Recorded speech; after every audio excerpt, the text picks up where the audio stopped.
Hola a todos. Hoy, 5 de febrero de 2025, precisamente hace 2 años, se inició, digamos que, la caída de la democracia de México ante una situación caprichosa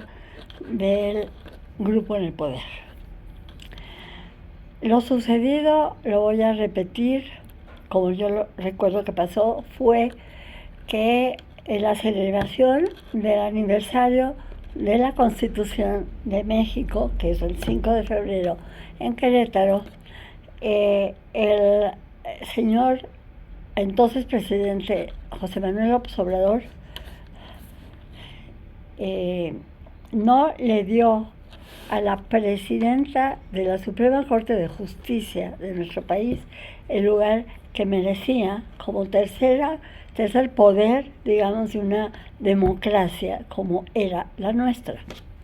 Por lo cual la señora doctora Piña, que estuvo sentada en un lugar no propio para su investidura, al lado de los coordinadores de los partidos políticos,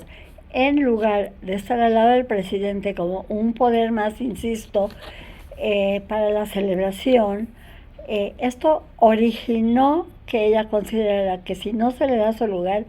ella tampoco tiene por qué dársela al señor López Obrador, y no se puso de pie cuando el señor presidente entró para, repito, la celebración de un aniversario más de la Constitución de 1917.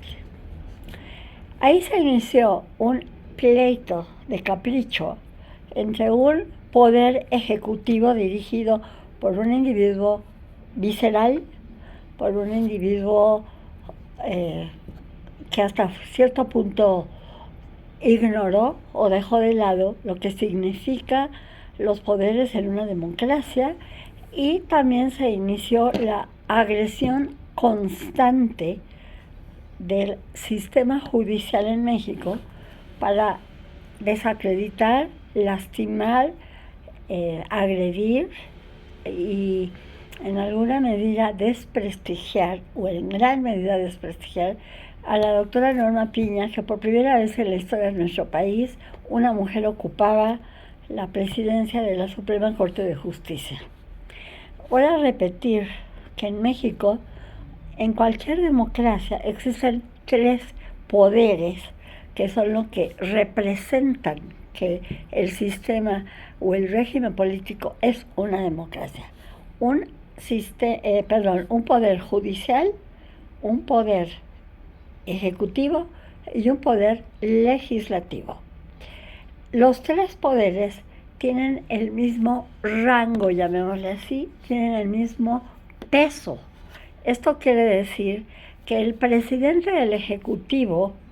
o que el presidente del Congreso de la Unión tienen una jerarquía mayor o menor que él o la presidente de la Suprema Corte de Justicia, que es, digamos, la jerarquía más alta del sistema judicial de México. Estoy platicando todo esto porque el día de hoy,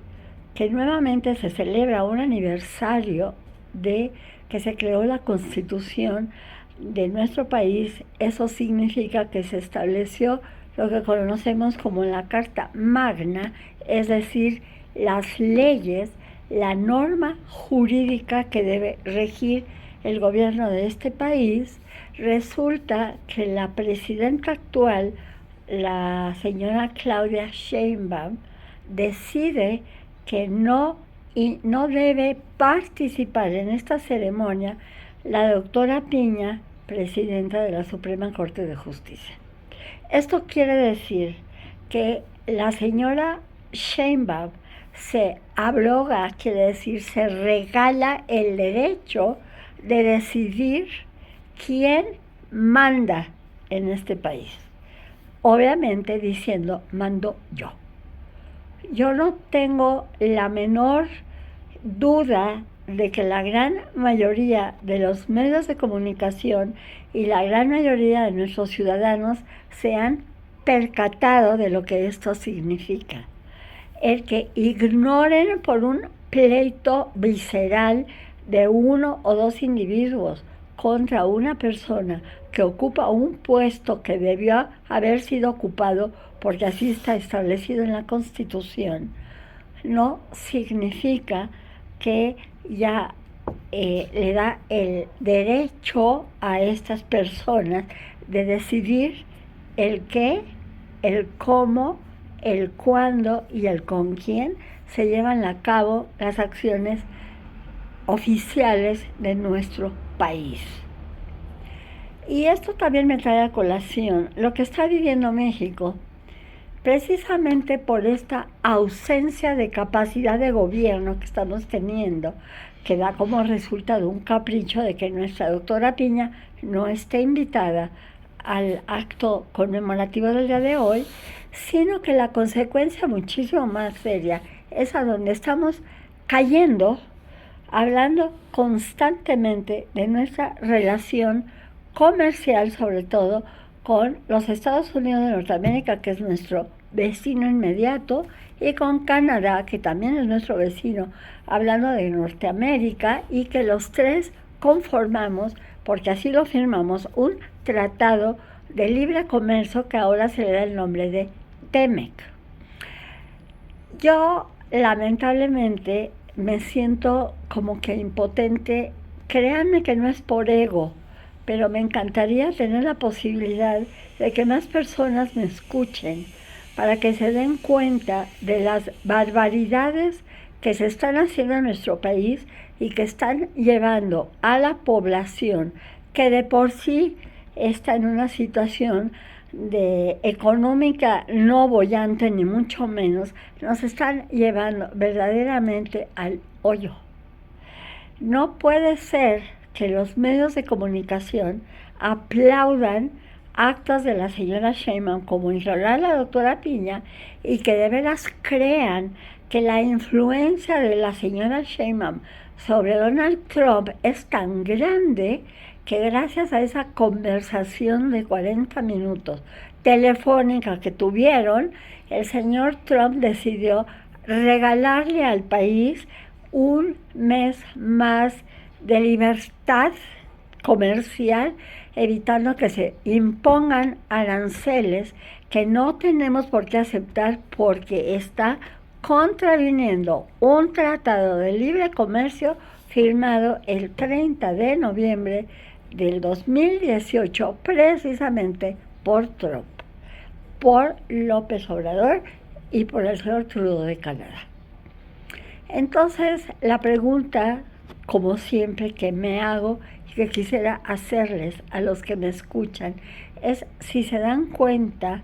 de que vivimos un sueño guajiro, que no estamos dándonos cuenta de lo que realmente está pasando y que si el señor Trump decidió dar 30 días más de tiempo para imponer los aranceles de los que tanto habla, no es precisamente por la gran personalidad de la señora Sheinbaum, sino porque simultáneamente cuando habló con ella, el señor Trump recibió una carta de una parte del poder legislativo de los Estados Unidos, que son los representantes y que son republicanos, donde le indican a Trump que tal vez sería conveniente que pensara un poco más la situación de los aranceles, porque cuando se toma una decisión no es solamente en una dirección, generalmente tiene otras consecuencias, como está pasando con los famosos aranceles.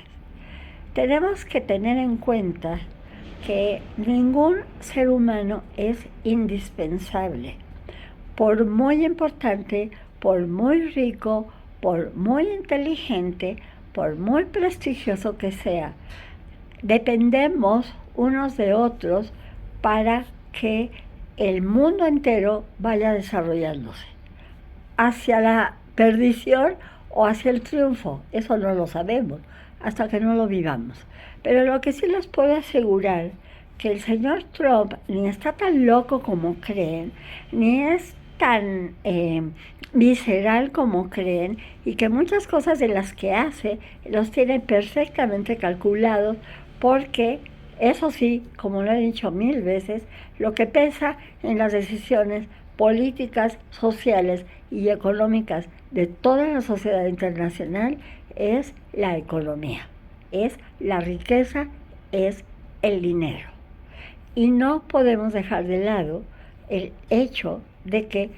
México tiene una capacidad económica en cuanto a crédito que a Donald Trump le está doliendo, porque el crédito, la situación crediticia de Estados Unidos es el segundo, la segunda deuda que tiene Estados Unidos es con México. Estados Unidos es el país más endeudado del mundo, está publicado en varias redes, está publicado en muchos lugares, porque no estoy inventando el agua tibia, ni mucho menos. La segunda deuda más grande de Estados Unidos es con México. Y como consecuencia, Trump está tomando toda una serie de medidas,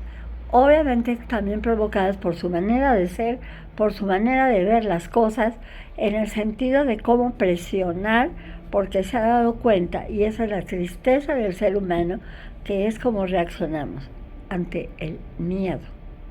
El miedo es lo que maneja la opinión, lo que maneja el voto, lo que maneja la decisión y por lo tanto lo que maneja el futuro de la humanidad entera. Entonces, yo con el dolor del alma reconozco que el día de hoy, con este acto de la Sheinbaum, yo podría decir que estamos ante una persona que se siente la dueña del país, la dueña con sus compinches que ahora forman el poder legislativo, y que están maltratándonos y a la vez maltratando a sus propios seres cercanos y queridos, porque lo que está haciendo hoy está teniendo repercusiones no solamente para el famoso TEMEC que se va a negociar en el 2026, está teniendo repercusiones en la sobrevivencia decente y de nivel que hasta el 2018 tenía nuestro país, que se llama México. Pensemos en México, porque si no podemos pensar en México, no podemos pensar en nuestra propia sobrevivencia. Que les vaya bien. Nos vemos pronto.